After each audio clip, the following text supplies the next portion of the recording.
that time, because after Bitcoin, blockchain became a much more familiar technology, and we're going to talk to you about that today in the context of climate change. Just a quick show of hands, how many people, nobody will tell, feel like they know something or a lot about blockchain? Okay. And how many people want to just confess they really don't know a lot about blockchain? Good. So think of this for yourselves. Good. Think of this as a capacity building exercise. And we'll try to get you more familiar with the potential of blockchain. We won't teach you all about the technology. You'll have to do that on your own. It'll be a good start for you. So all of you that have been here for the past few days know that we're going beyond the Paris agreements into a period of real urgency. We need to take action as a result of tipping points that are happening all over the globe. Ice sheets are slipping off, currents are changing, sea levels are rising faster than anticipated, and all of these tipping points are causing us to have a real urgency around what we can do about blockchain. We know, those of us who've been in the climate movement for many years, that human behavior will probably not be the solution. We'd like it to be, we'd like to change the way people consume, the way they behave. It may not happen. So in the meantime, we have something very exciting happening. It's called the Fourth Industrial Revolution. How many people have heard that phrase? It came out of the World Economic Forum. Klaus Schwab coined it. The Fourth Industrial Revolution is the new iteration of the internet. And that's the foundation for many of the technologies that you're learning about now. AI, blockchain, self-driving vehicles, virtual reality. All of these technologies depend on a newly enhanced internet. And I promise to give you 2 seconds on blockchain. I want to give you 2 seconds. Blockchain, also called digital ledger technology, is a database. Some people will argue, well, we have databases, we have Excel spreadsheets. This is a database that doesn't record or copy information. The transaction is in the database. So it's referred to as the internet of value. Not the internet of copies of contracts, not the internet of records of things that have happened. It's called the internet of value because the transaction is actually in the blockchain. So I'll just leave you with that thought and see if you can apply it to what we're talking about. Yes, now, before I go any further, I think I've already gone too far. I want to introduce Gustavo, who is our host, the host of this entire panel. We're very thrilled that he invited us to be here, and he's going to speak to you now. Thank you, John. It's a pleasure being here. Again, my name is Gustavo Fonseca. I'm the Director of Programs for the Global Environment Facility.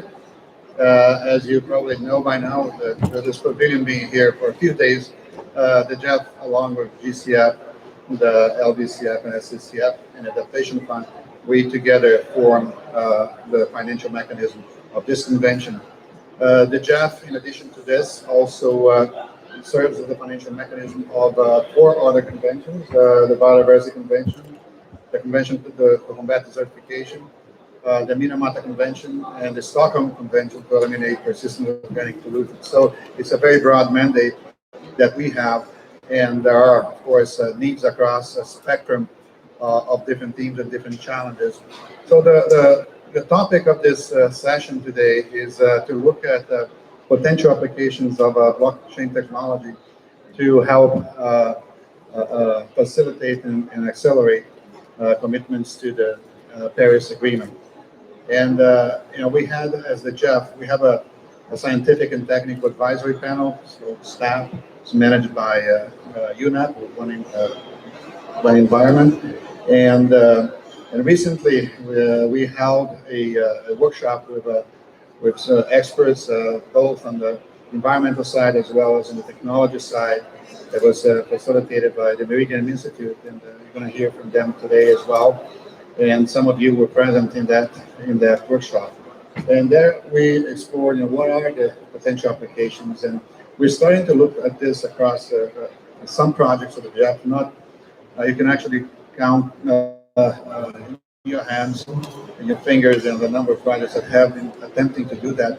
But increasingly, there are potential applications of blockchain technology to accelerate transitions. One of the main investments that the GEF is making in this cycle is a program called Food Land Use and Restoration, which is intended to accelerate the transition and transformation of food systems that are having a very heavy footprint on the global environment, both on emissions and biodiversity, land degradation, water, and so forth.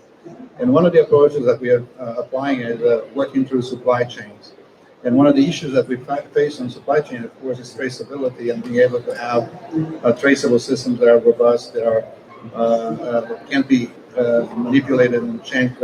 And so there are some attempts now of using blockchain technology in some of the countries that are participating in this to try to deal with traceability.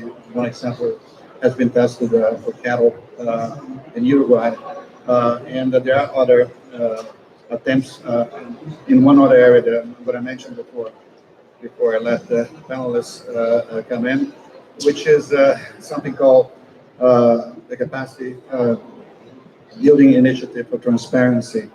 A central piece of the Paris Agreement is the transparency framework, in which countries are obliged to track their progress against NDCs. And for developing countries, this agreement was predicated on having a mechanism to build capacity of countries to do that in a robust way.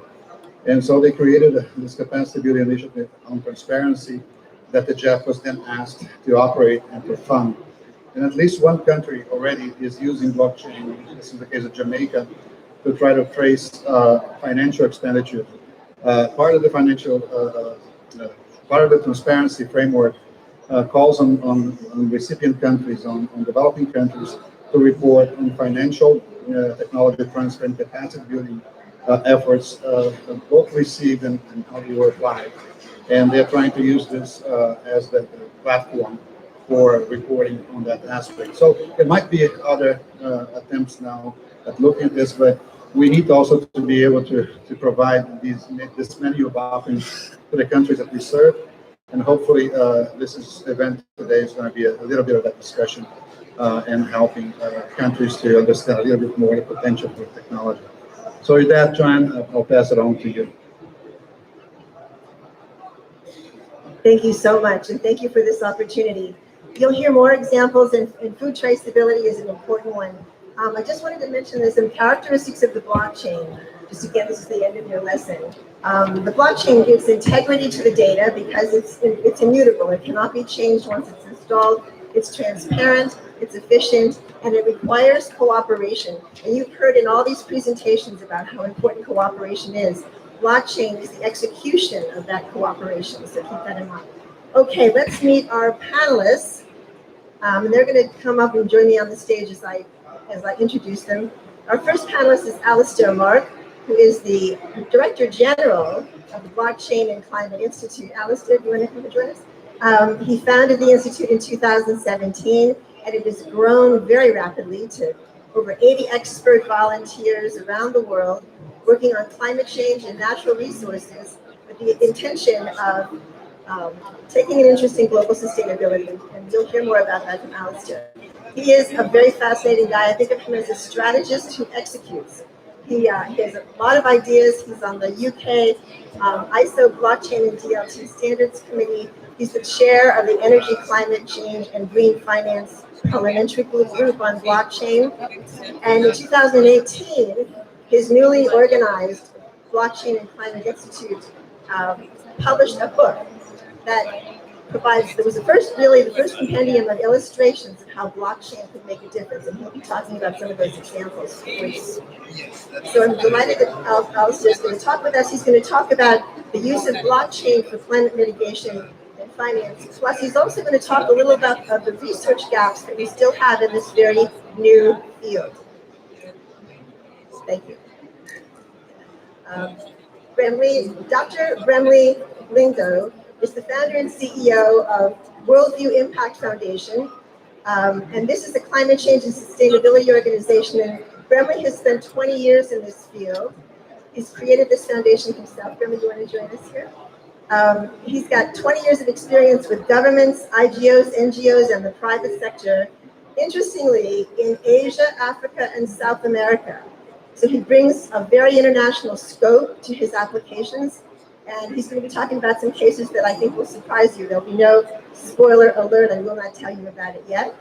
But he's very concerned about the opportunity for reducing rural poverty and generating sustainable livelihoods for vulnerable communities. And he's worked with the World Bank and the UN. And he speaks 4 languages that we know of. Brentley's going to offer a case study on the use of blockchain, AI, and satellite imagery for forest conservation. So we'll hear about that soon. Tim, you want to join us?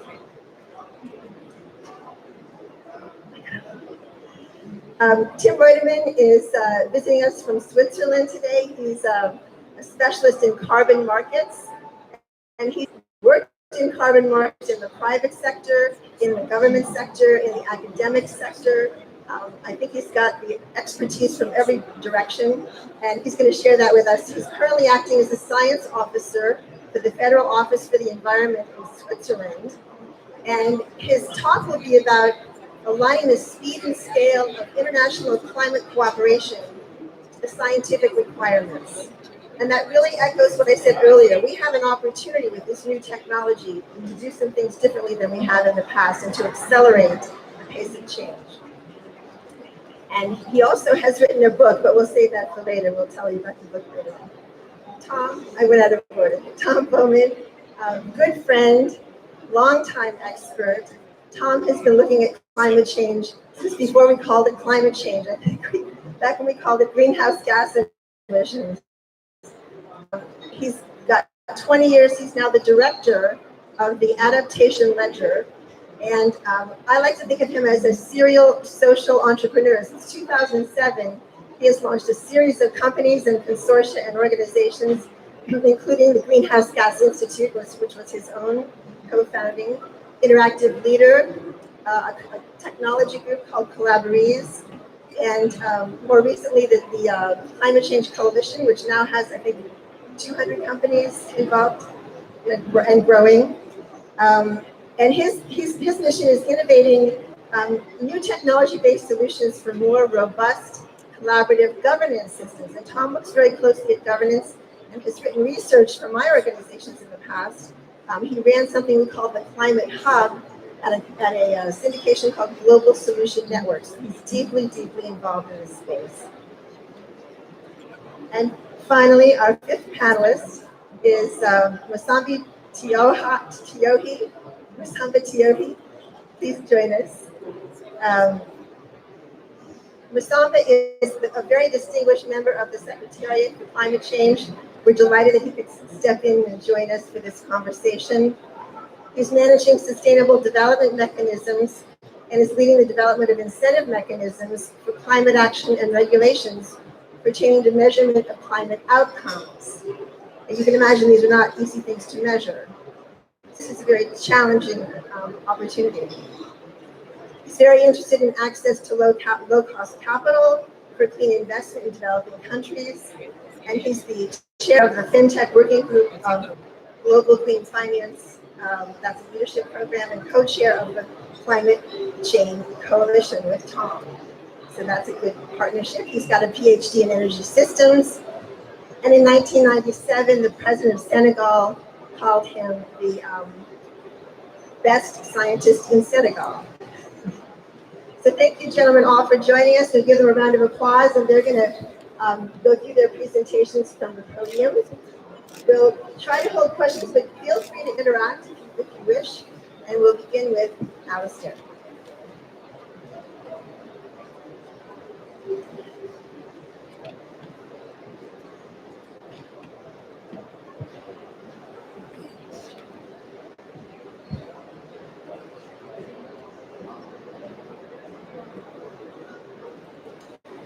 Good afternoon, ladies and gentlemen. Welcome to our event here at GEF Pavilion. I also have to thank Mr. Gustavo, Francesca, Pascal, and all the panelists who make this panel happen. My name is Alistair Mark. I'm the Director General of the Blockchain and Climate Institute. Before I jump on to what should be discussed today, let me just give you a very brief introduction of what the Institute does.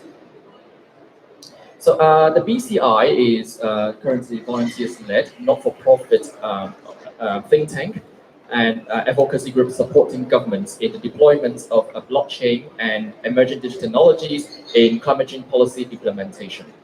Our mission is to raise awareness and effect positive changes among the international climate change policy community of the potential of blockchain and emerging digital technologies considerably enhance state and non-state climate actions. Basically, our work stream are structured around the UNFCCC technology transfer framework, particularly the provision of technology information for government, creation of enabling environments for technology transfers, capacity building for energy for technology transfer, and regional mechanism for the technology transfer. As John has rightly said, back in 2018, we had released the world's first book combining blockchain and climate change policy issues. It is still available on Amazon at a much cheaper price, and is now available in nearly 150 university libraries worldwide. So please feel free to go to our website and get a copy. Blockchain technology for climate actions. Around 2016, I started studying the potential of blockchain technology to enhance climate change actions. Because other than blockchain, I per se is a climate change policy researcher. At that time, all of the discussions on blockchain technologies or digital ledger technologies was concentrated mainly in the banking sector. So I was wondering whether we can harness the potential of blockchain to enhance the climate actions, as we don't have a lot of time left to deal with climate change impacts. So that's why I founded our first book project, which was the predecessor of this Blockchain and Climate Institute. So in the book, we have studied four major categories of use cases, including the use of blockchain for enhanced climate finance transfer, peer-to-peer renewable energy trading, effective regulatory enforcement and environmental data transparency, and the better tracking and reporting of greenhouse gas emissions reduction, and for the avoidance of double counting and improved carbon emission trading. Our panelists will talk to you about these use cases type by type. Article 10 of Paris Agreement actually says accelerating, encouraging, and enabling innovation is critical for effective long-term global responses to climate change and promoting economic growth and sustainable development. So there, in the current international climate change governance architecture, at least we can identify eight pain points. Of course, we don't have time to go through one by one, otherwise we can't go on until midnight tonight. So I'll just focus on some of them during this talk. First is about institutional factors. Many actors, many funds, loads of different financing mechanisms for these funds engage in activities in climate sectors, which are quite dynamic. But it's quite difficult to keep up with the rapid progress that we need to cope with the impact of global climate change. So finance comes from a variety of actors via numerous channels, including bilateral, multilateral, public, private partnerships. But it's quite difficult to keep track of who, what, and where it all comes from. Second pain point is about the lack of climate finance standardization. Actually, there's no agreed upon definition of what climate finance usually is, especially projects where especially just a portion of it is climate finance. The OECD Development Assistance Committee has established real markers for member countries to measure climate finance activities. But these don't play as well with developing countries since they weren't established with the UNFCCC framework. Also, they aren't designed with monitoring, reporting, verification in mind. The lack of definitions is not just for existing climate finance projects, but also for establishing new ones as well. So this makes the M of the MRV particularly difficult.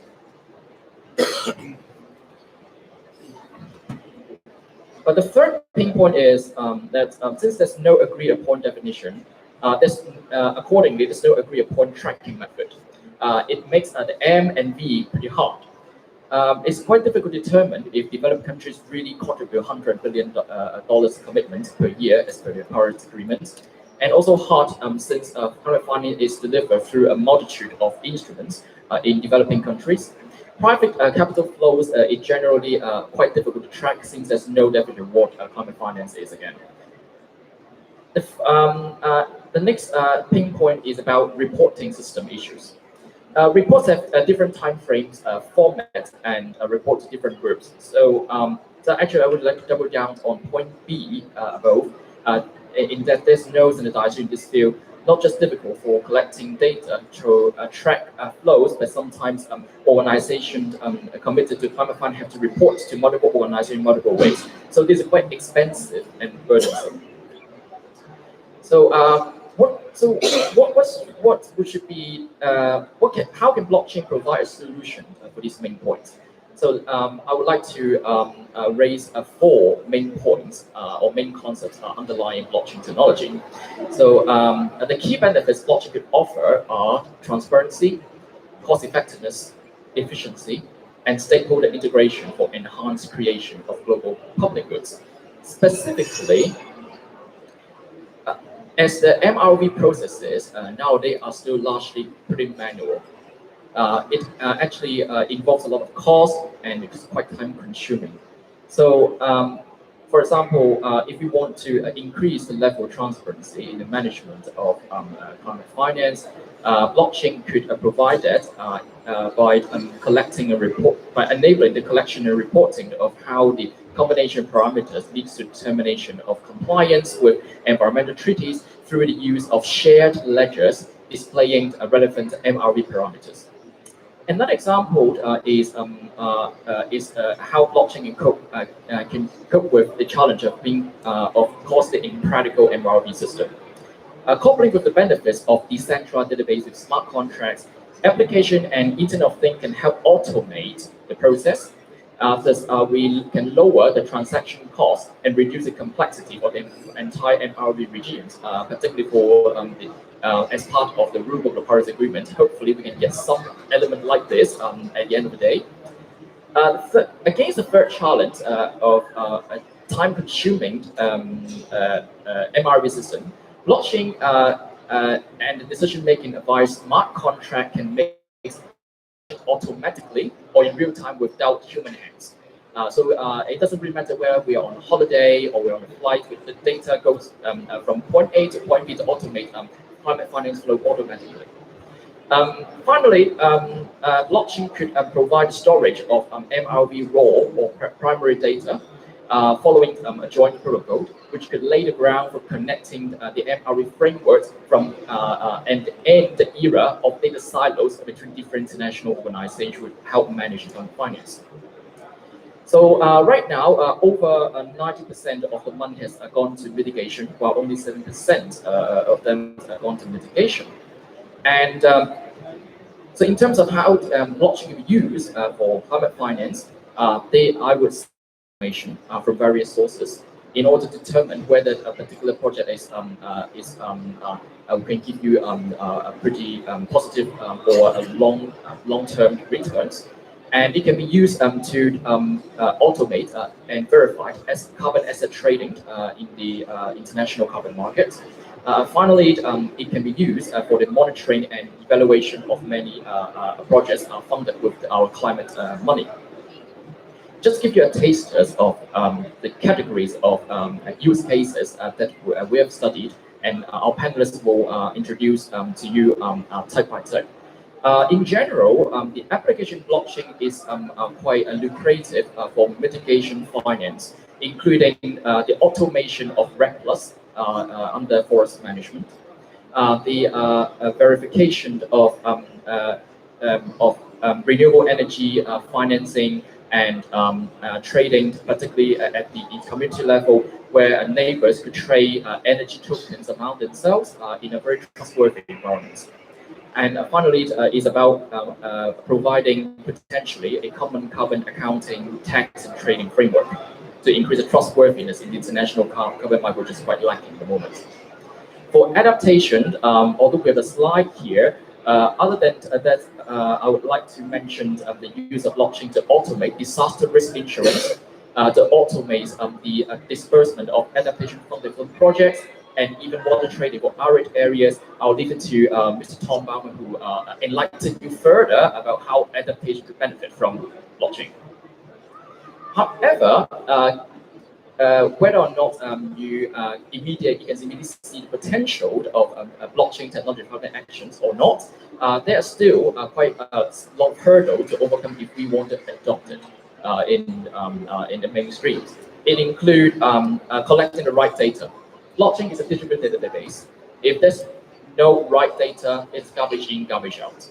So the first preparation work for government or business to use blockchain is to build a good data collection system to make sure the data is of good quality and is accurate from various sources. And we need to address interoperability of blockchains, the inadequate financial innovations because potentially of regulatory uncertainties in many jurisdictions, because blockchain actually is revolutionizing the transaction model that we've used over the last 100, 200 years of a modern human economy. So with the elimination of intermediaries for all the transactions, the role of government might need to be revisited. These are just some of the hurdles we need to overcome before we can really adopt blockchains. So perhaps I can stop here and let our panelists talk about the use cases or stories, so that I hope all of you enjoy the rest of the panel. Thank you very much.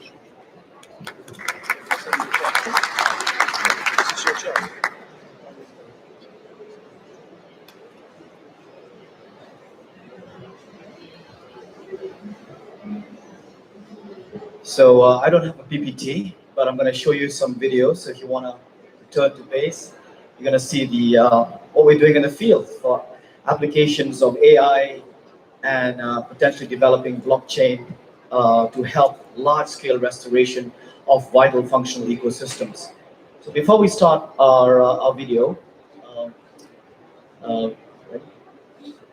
yes, that's it. Before we start our video, I would just like to thank Jeff again for hosting us here. And my story with Jeff goes back to '99 when I was working with the Gulf of Mannar project in India, $10 million project funded by Jeff and the US government to restore coral ecosystems in Tamil Nadu, managed by UNDP in India, and led by my then boss, Pradeep Munga, who then moved to UNIDO. It was very challenging to train fishermen to come back on land and let the corals regenerate, because that was the only livelihood opportunity for them in south of India. But we worked on this project with the Swaminathan Foundation, Terry, and UNDP, and it was one of the most successful projects. I myself come from the Himalayan foothills of northeast India, where I've been working on restoring cloud forest ecosystems. As you know, the Himalayan glaciers are also melting at an alarming rate. It is the largest amount of fresh water stored apart from the poles. We heard about the North Pole and South Pole melting, but the Himalayas. When Myanmar opened its boundary in 2012, colleagues down there said, "Ramli, you've been working on cloud forest ecosystem to do RED projects, community-led. How about developing a mangrove restoration project?" So that journey started in 2012.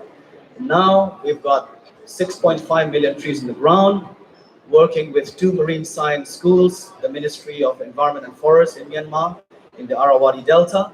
And our target is to plant 1 billion trees, starting with Myanmar in 3 different states, to draw down 1 billion tons of carbon. But we don't just want to talk about carbon. We want to look at a nature-based solutions. Everybody's talking about nature-based solutions, but we want to find a way that will make it work for people. Payment of ecosystem services, parametric insurance for communities living in high-risk countries, LDCs like Myanmar, and Bangladesh, which has the highest risk in the world, and then small island states. We were just in the Inter-American Development Bank talking with the minister from Grenada and the minister of Maldives, who really spoke so passionately about defending the island states that may be wiped out from the face of the planet if they don't have defense shield. So for them, mangrove ecosystems are vital. They are the miracle living shields that addresses 6 sustainable development goals, 1 tree and 6 birds. Not bad. So I want to share some examples of what we've been working with the people of Myanmar. And when I moved there in 2012, I was looking at data. There was not much data there. You know, it's a country that's been seeded for 50 years. The marine science departments of the schools we worked didn't even have a test tube because the government was not interested in science, but only funding military regimes then. So we had to work to train the capacity of the young people, students, both masters and PhD, to really move as a marine science department to restore their vital ecosystems. Now, we've got 6.5 million trees in the ground, 250 men and women who are actively engaged in nature-based solutions. But the trigger point was NASA. NASA has all these pictures, and a report came out in 2012, the time I was there, that says that if nothing is done in the delta region of Myanmar, ecosystems will collapse by 2030. There's just 15% left mangrove cover. And Cyclone Nargis in 2008 struck that part of the world and killed 200,000 people. So we don't want that to be repeated. And these are the first line of defense. These are the trees that grow by the sea. They don't burn because they always are by the sea, regulating the tide. They sequester 5 to 10 times more carbon than any terrestrial trees on Earth. They produce fish up to 50% yield, and they restore the tide, apart from all the other ecosystem benefits. But 1 hectare of mangrove ecosystems provide $200,000 worth of total economic benefits a year. That's just 1 hectare. So imagine planting 1 billion trees, how much worth of ecosystem services. The mangrove ecosystems in the west of Africa provide $68 billion of total ecosystem services per year, defending those Western African countries. So having said that, I'd like to take you on a journey to Myanmar and show you what we're trying to do with drones, with zooming technology from space, integrating NASA, satellite imagery to drones, to actually people on the ground. So it's actually data from soil to space and back from space to soil. And I was wondering, what are we doing with Jet Propulsion Laboratory with rockets? But actually those rockets are actually helping us back on the ground. Because of their data, we were able to convince the government of Myanmar to legislate laws to transfer land tenure to communities and then legislate laws to protect mangroves. And this is a journey that started from a country that had nothing back in 2012. So let me take you to Myanmar, and then we will move to actual application of this technology.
this is one example of large-scale monitoring and evaluation of ecosystem services.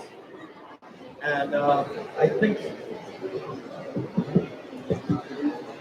so. That's one application of monitoring and evaluation. So we've got a VCS verification done for 2,200 hectares, generating 3.5 million VCUs, and they're trading at $12.5 per ton.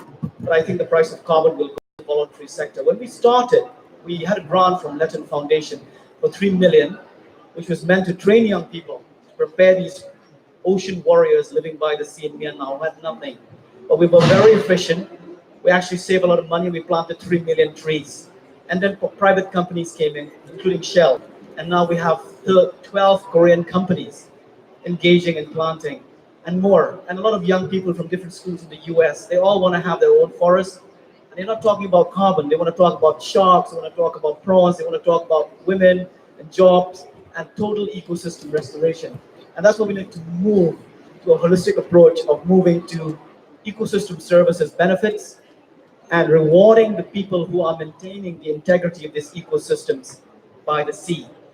And I think if it can work in Myanmar, a country that's just come out from a brutal military dictatorship, lots of issues with different communities. There are 126 small island states and least developing countries around the equator who can benefit from large-scale deployment of blockchain to quickly and rapidly pay for the benefits of these ecosystems that provide on a yearly basis, and also protect them as a shield from storms of 150 miles per hour. They can break these winds, waves up to 35 feet, tsunamis. They can regulate the tide. And if you're a fisherman or a fisherwoman, happy days. 50% increased yield from your fish stocks. And apart from that, they've got a lot of medicinal purposes and benefits. The next little slide I want to show you, the next presentation, is what we did 2 years ago with a group called Biocarbon Engineering. Actually, one of the founders is here, Irina. And we actually tested these drones using artificial intelligence and precision planting of every pot fired from the sky, and using fixed wing drones to actually map the entire ecosystem with three-dimensional scans to give this power to those women who had nothing, no spatial awareness at all. Imagine showing them how their beach is going to be washed out, where they should plant the trees, where the buffaloes should be protected from entering their land, and how to manage their forestry management plans. It was really amazing. But this is just an example, very small. But if this jump of technology can be taken to these developing countries and small island states, I think those people will win, because they're the people that need it the most right now. And this is the way to rapidly transfer technology, rapidly monitor the impact of these ecosystem services, and to reward these amazing warriors who are living by the sea, who could be impacted, who are being impacted by climate change as we speak. So here we go.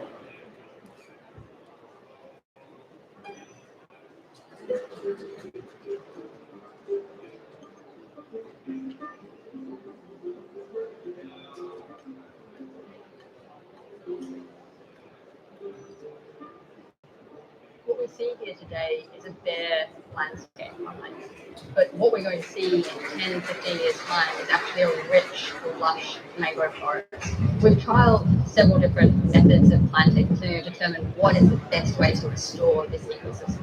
So we've trialled spreading seeds as well as pushing them into the ground to determine what depth is the best for mangroves to be planted. We have seen really good results from seed spreading in this particular area, which is started for some part of the year. The drones is perfect because the access to the sun is very limited, and we can supplement. ဒီတော့ဟိုဟိုထူထောင်အရာတော့တဘာဝပြန်နေတဲ့ပတ်သက်ပြီးတော့ပြည်သူလူထုတွေလည်းအသက်အိုးအိမ်စီးစိမ်ကိုလည်းကာကွယ်ဖို့နဲ့ဒ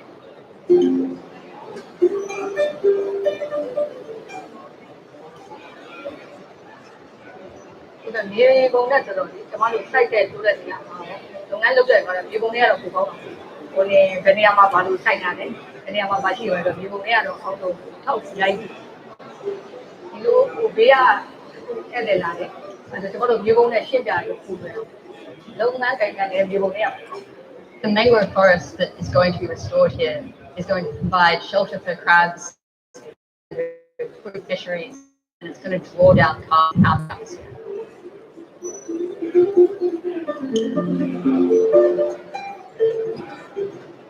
Great. So that's just a small little example of what we can do with technology to rapidly restore fragile mangrove ecosystems by the sea, help communities manage their land with their communities to make the best out of the ecosystem services, and also create livelihoods for them over time, because these are the people at the highest risk in the frontier.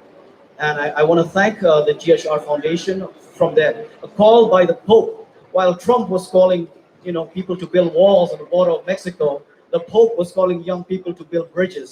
And this was part of a global bridge builder challenge that we pitched for, together with biocarbon engineering, and 750 projects completed from 190 countries, and we were selected as the top 5 to deploy and test this technology on the ground. And it works. And now we are looking for partners, impact investors, so we can help our fellow brothers and sisters in the small island developing states and the least developing countries in those 126 mangrove harboring countries to plant 1 trillion trees, and that would stabilize and balance our ecosystem on Earth. So having said that, thank you very much, ladies and gentlemen. Let's get to business. Thank you.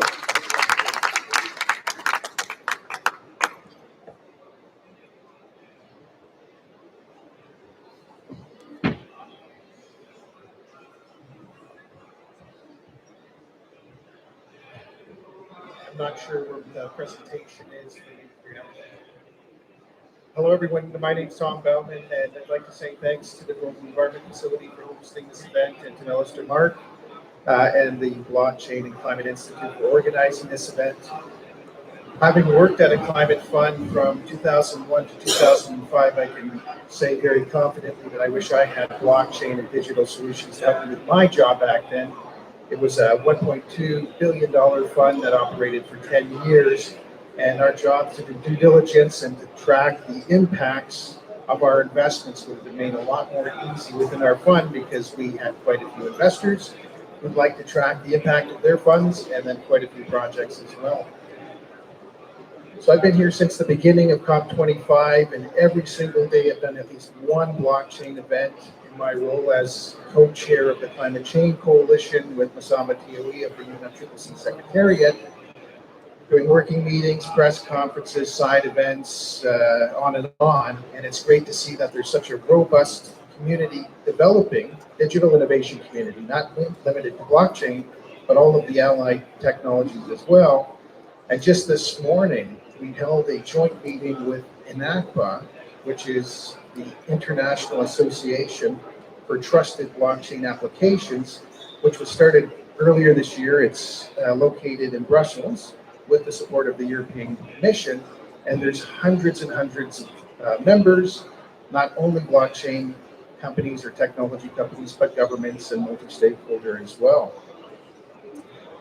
And myself, I'm here in my role as one of the co-founders of Adaptation Ledger. When I first got involved in blockchain in 2015, about 4 years ago, I was one of the authors of a concept paper that was presented at COP21 in a side event with ISO, the Greenhouse Gas Management Institute, around governance innovations, as well as these digital innovations. Blockchain was almost a totally new term within the climate community, and yet today we see several events almost daily on the topic, and we know that digital is a major, as Alistair pointed out, a major feature within the Paris Agreement, Article 10, and being able to accomplish the goals of the Paris Agreement.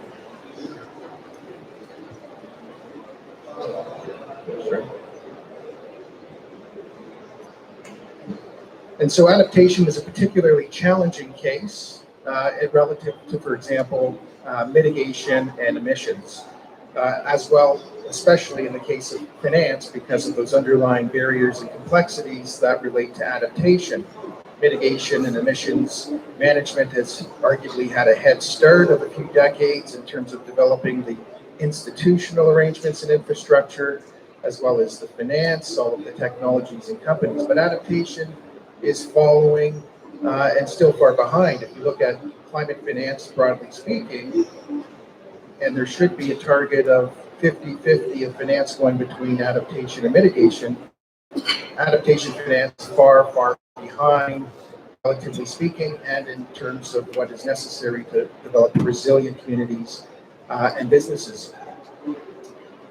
And so when some colleagues of mine in the adaptation space a couple of years ago suggested that a solution for adaptation involved blockchain, some more questions were, what about the innovations related to governance? What about innovations related to adaptation finance? And it was really a holistic, integrated system perspective that was needed. Blockchain itself is not an answer. It needs to be combined with other digital solutions and various other resources if it's going to scale for a new area like adaptation.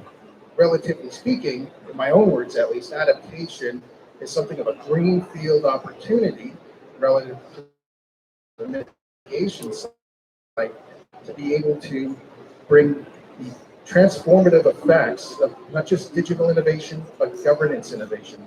So the way blockchain is often deployed across different climate actions is with IoT and sensors, as was presented in the previous by the previous speakers.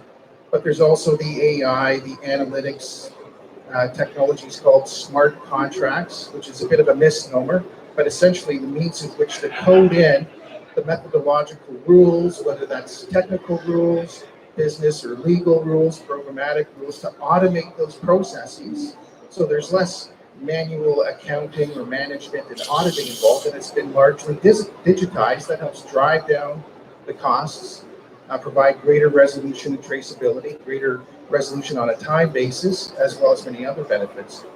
And so how do you develop all of those new rules in an area like adaptation that is largely limited in the number of standards and methodologies available? If you look at the mitigation side, and some people estimate there's around 15,000 different standards, methods, protocols, guidelines, and so on.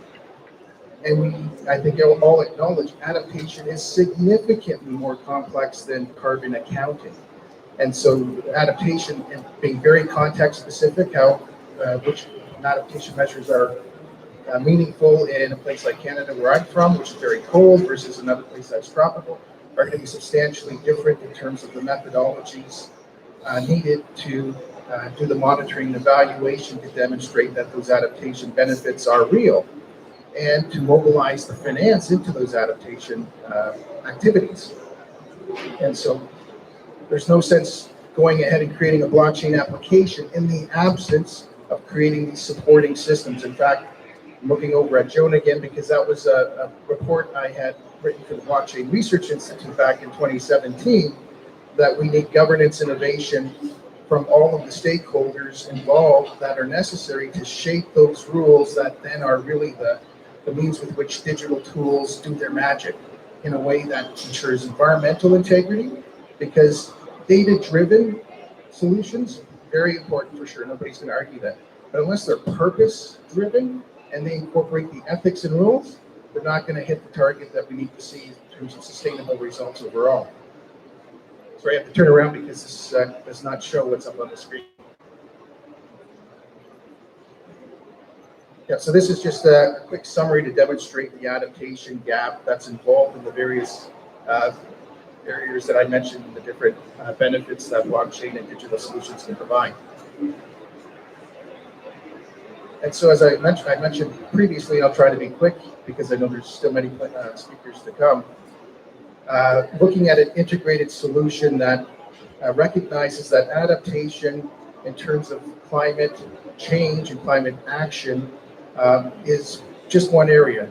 The environment and SDGs, broadly speaking, because adaptation is cross-cutting on many of the SDGs, requires a holistic approach, not just within the climate context, but as it relates more broadly to SDGs. When I first started in blockchain about 4 years ago, there might have been 20 organizations working on blockchain and climate. There's probably 10 times as many on blockchain for social good, so social impact broadly speaking. Today, add a zero behind all those numbers at least. So there's quite a few more solutions that are coming along, with the exception of adaptation. There might be 2 or 3 that are involved. And so the integrated solution aspect for adaptation is one of the reasons why we see so few solutions being developed for adaptation. And so how do we create that ecosystem, for lack of a better word, of or innovation infrastructure to support adaptation activities so that blockchain solutions have the rules, the data, all of those inputs to ensure those applications go ahead. So one of the co-founders of Adaptation Ledger is the Higher Ground Foundation and Carl Schultz, who had a few years before created a standards framework in the adaptation space, particularly around vulnerability reduction measurements and coming up with some type of unified metric, call it a credit. I know that's a bit of a loaded term, but essentially, if we're going to help mobilize finance into adaptation solutions, we need some means to improve the comparability of these investment opportunities. And a vulnerability reduction credit, although not entirely perfect, certainly helps advance the ability for investors who are given investment grade information to make a decision across a portfolio, and to enforce the quality of that investment grade data is what these digital tools support.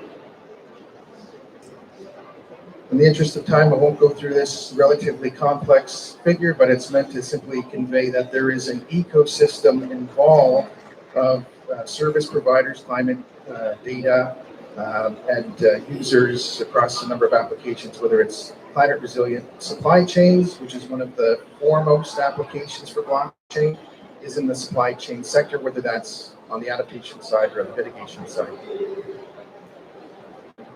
So a couple of quick case studies I'll present. The first one here is related to coffee production in Honduras. So we recently completed a pilot with partners in Honduras that were developing a supply chain application using blockchain for the coffee supply chain.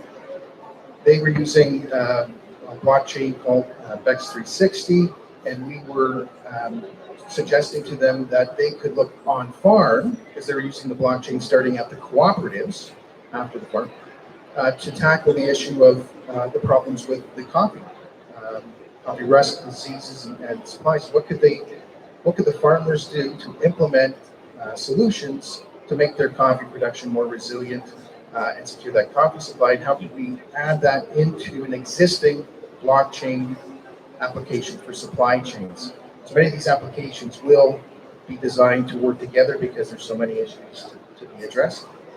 And so in this case, it was utilizing various sources of data, whether that's on field, remote, or collected manually on site, in order to provide that information into the vulnerability reduction credit analytics, and to then support the information being provided about project performance for adaptation investors. This is another very quick screenshot for an application that's being developed for coastal urban community resilience. So there's various information presented in a dashboard-like manner. Most of the communities along coasts are exposed to risks of flooding or sea level rise and so on. What types of adaptation actions could they do that make the most sense economically for them to reduce their vulnerability to significant loss? And so that's just a couple of quick examples, right? And so maybe in the interest of time, I won't go over some of the other. See, I got a signal there. But in essence, blockchain is going to play a very important role, not only in the accounting of climate actions, but also for the climate investors who need to have high quality data on each individual action that they're funding, but also to look across in optimizing the value for money of their portfolio. Thank you very much.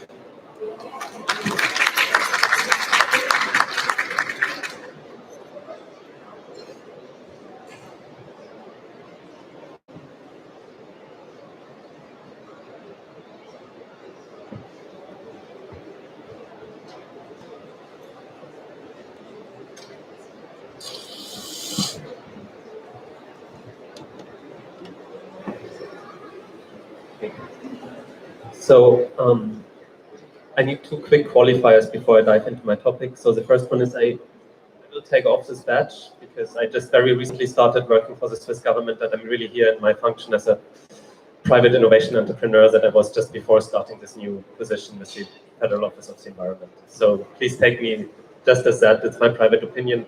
The only thing that's verified with the government of Switzerland is that we are all here for science-based targets. The second quick qualifier is that I actually signed a pledge that doesn't allow me to be here because this is an all-male panel, and I'm really sorry for that. But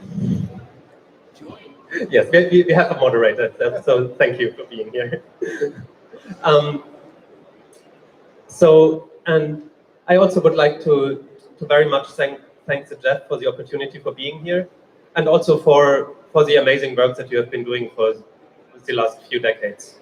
And I do believe that the GEF and the GCF together are really doing the best possible work you could in climate finance. The best possible work you could do in climate finance if you work under a system that in principle could work on a typewriter. So having done a lot of preparation work and helping a lot of projects to apply for climate funding, today you could in principle write it on a typewriter and send that letter by mail. And you could still operate with the GEF at the GCF, which is great for accessibility, but it's also damaging for speed. And I want to talk today about how can we scale up and speed up at the same time in climate finance. So this talk is really under the hashtag We Don't Have Time. And there's many major issues that we are facing in just terms of timeline. So I remember in the GCF sometimes from the point in time when a person in a developing country has this thought, hey, I'm doing something for the climate, I could apply for GCF funding. Until the day the first brick is laid that was financed with GCF money. Can be years, it can be up to 10 years. Lots of projects fall dead in the water before they even get there. So I really want to talk about that first dollar for that first brick and how we can get to that point faster. And in many ways, what is the big topic that's currently being negotiated, Article 6, has an appeal because it is faster in that sense. And in my understanding, the reason why it is faster is because it involves more actors. Not necessarily because it's private sector, not necessarily because it's market-based, but because it's less centralized. And so you don't need a decision by a board of governors that involves representatives of half of the world population who are there as appointed by the heads of state. But you can actually do bilateral things between just one person under Article 6 now one nation and one other nation. And in my vision of the future, ideally you could get to a point where you can do it between one person and another person. And one thing that makes it very difficult to decentralize is trust. And we talk about blockchain technology as a trustless technology. And I think that's really the key to understand why it is interesting and important for climate finance. So I recently started experimenting a bit with, okay, how could peer-to-peer climate finance actually work? And at some point it involves sending $1,000 to a random person you met on the internet. And that is really daring because typically the first thing you teach a kid is, hey, never trust anybody you met on the internet. This is dangerous. You probably lose that money for nothing. But that is changing, and it's changing rapidly. So in a combination of business models that we see from the big startup corporations, they typically involve some kind of peer-to-peer transfer. So be it between a host and a guest for Airbnb, or be it between a driver and a passenger in Uber, and they involve reputation markets. And typically they run on centralized databases that siphon off a lot of money and do a lot of damage. With a decentralized ledger, you don't need the company Airbnb. You can just directly connect the host and the guest. You can also directly connect one Friday for Future activist with another Friday for Future activist. And in principle, we could facilitate financial transfers between those. So the whole idea of the concept of what Tom just mentioned of smart contracts, where you you actually have some hard measures that you agree upon once, and then enable individuals with very little, they don't need to, well, maybe they need to register, but they don't need to go through an accreditation process and proving their creditworthiness, but can start on very small amounts and then build a reputation as being reliable over time. And that reputation being recorded in an immutable ledger, such as a blockchain, can be very solid. And it can be very solid despite the fact that it's a random person you met on the internet. So, and when going into that field from a speculative point of view, where I say, okay, what could this look like in 10 years in the future, 20 years in the future? I really like to think of the future economics of carbon as a world where anything that we can currently do in a video game is possible as a legal and financial contract.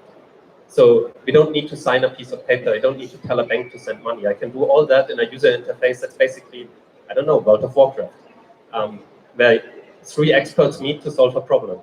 And then they get a reward. And that reward is worth real money. And these 3 experts have a contract how to share that money and who has to play which role. That doesn't have to be a wizard, a healer, and a warrior. That can also be an energy expert, a decentral finance expert, and a mapping expert. The problem they solve doesn't have to be kill a monster. It can also be electrify a region somewhere in Africa. So I really presented only some visions in this talk, and it's, as I said, it's very speculative at this point in time, and it's just like a shadow on the horizon of existing tools that we have already today and that we really need to build on. And I wanted to end with a few questions. So I like to use the word peer-to-peer climate finance for this idea. And so that raises two big questions. So who is the peers, and what is the finance? So what kind of money are we talking about? Are we talking about Bitcoin, which is fundamentally different from the currently used US dollar? Or are we talking about Ethereum, which is again completely different from Bitcoin? Or are we talking about some future proof of stake concept? We just don't know yet, because we are also reinventing what money itself is. And also a peer, are we talking about a pseudonym? Are we talking about a private key? Are we talking about a mining node? There's many different definitions of what a peer is, and I think we really need to understand what concept for that works for decentralizing climate finance.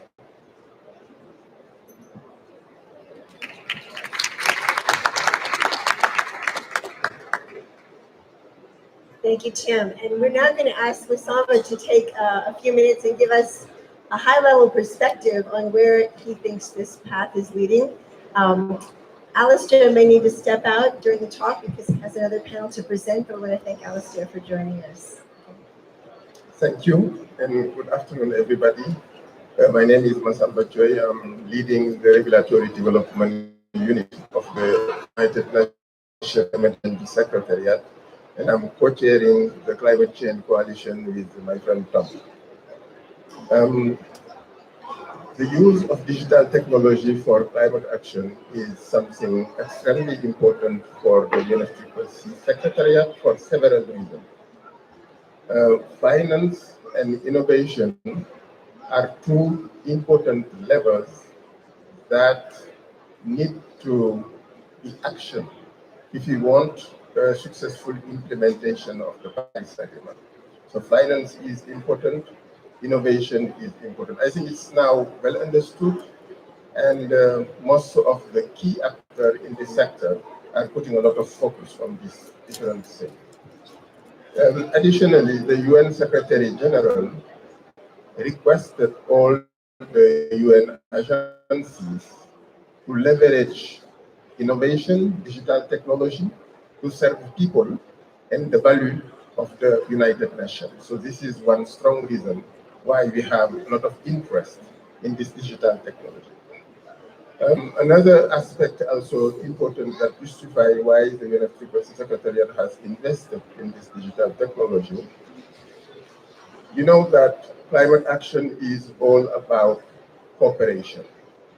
Cooperation among nations, cooperation between the private sector and the public sector, and cooperation among private entities. And if we want cooperation and collaboration, we need trust. And we need also to be able to build a consensus.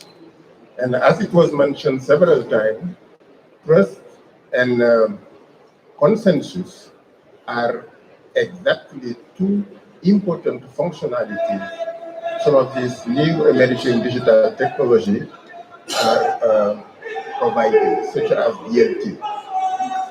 DLT is a trust builder. DLT is also a consensus builder, and this is why this is very important for us. So finally, climate change is raising disruptive issue. And to address this disruptive issue, we need disruptive solution. We need disruptive response. And this is this disruptive response that this digital technology are providing. Now, within the UNFCCC Secretariat, our approach was to look at this digital technology and explore to what extent they can support the work that we are doing, mainly in climate policy making. So we realized that there were three types of applications.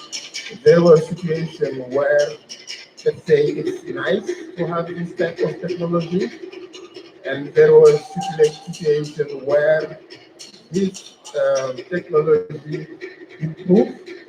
So, like, they enhance cost effectiveness, they allow to streamline and so and so. And then there was a third category where the digital technology was really enabler. What I mean by enabler is in the absence of this digital technology, it is impossible to do what we want to do. So this is the focus of our action. And we have identified four main categories of action that leverage this digital technology. The first is um, financing the vertical development of climate technology. We start with the uh, understanding that the currently available technology will not allow to implement the Paris Agreement. We need to develop additional technology, new emerging climate technologies that will support those that are currently existing. So this is one point. The second is the need to enhance access to low-cost financing for the deployment of climate technology, both in developed and developing countries. And the third aspect is the empowerment of individual citizens so that they can have access to carbon finance, so that they can have access to incentive instruments and can contribute in fighting climate change. And finally, the third topic was the internalization of externalities in all products and services so that we can address and solve climate change. So now I'll take them one by one and explain how these digital technology are helping address this type of issue. So if we are talking about the financing of vertical transfer of technology, this is about how do you incentivize financial so that they invest in startup clean tech technology that will allow to develop the innovative solution that we need to address climate. This is a quite challenging task. Just to explain what is the challenge related to that is currently the system, the framework that they have incentivized can only focus on incentivizing the GHG emitter. So, for example, if I'm a utility and I'm generating electricity, and if I use renewable instead of coal or oil and gas, I can be incentivized. You are all aware of this renewable energy certificate and all these things. But if I'm a clean tech startup providing low-cost solar panel to utilities, low-cost and efficient solar panel, my work will not be recognized and my work will not be incentivized because I'm not reducing emission. I'm enabling a third party to reduce emission. Now, if you take the one who is acting, meaning the financier, putting money on a startup working on new climate technology, and then the user of this technology, which is reducing emission. So the policy problem that we are facing there is the issue of causation. How do you link the action of the financial and then the impact that is happening where the technology are actually utilized? Now, when it comes to finance, it's quite challenging. Here again, I will give just one simple example. Let's take the case of a geothermal power plant. And then you have one company doing exploration, another company doing the drilling, and then a third company using the hot water to generate power. And these three companies are financed by three different institutions. The project has an impact, it is reducing emission, but now how do you attribute the impact of that project to the different financial? How do you measure their merit? So here again, we will need to combine two important elements: consensus building, because we want to recognize their merit, but we do not want to double count. We do not want each of them to say, oh, I have done this, I'm the best. We would like at the end, if 1,000 tons of CO2 has been reduced, the total of their claim be 1,000 tons. So this requires consensus building, and this requires also immutability. Now, for the empowerment of individual citizens, peer-to-peer exchange of value, peer-to-peer exchange of electricity. Let's take a situation where individual citizens can select where their electricity will come from, or a situation where in my region, in my city, I can send the excess of my renewable electricity to my neighbor. And if I have a deficit of electricity, instead of buying from the utility, I can buy from my neighbor. This system can be put in place using an energy storage system that will act actually like a bank. So if you produce excess of renewable electricity, you send it to the energy storage system. And if you have deficit of electricity at the consumption side, you will take from the energy storage system that is then like a bank where you put money to save it. And when you need money, you can draw from your bank. But the difference here is you do not have intermediary. This system will be managed automatically, and all this transfer of value between users and the energy storage system will be done without any intermediary and automated. So these are some examples of use of digital technology, particularly the combination of IoT, DLT, and artificial intelligence. I insist on that one because this is really what will make the breakthrough. The individual digital technology taken one by one are good, they're extremely performing, but they will not be the one. This is not what will make the revolution.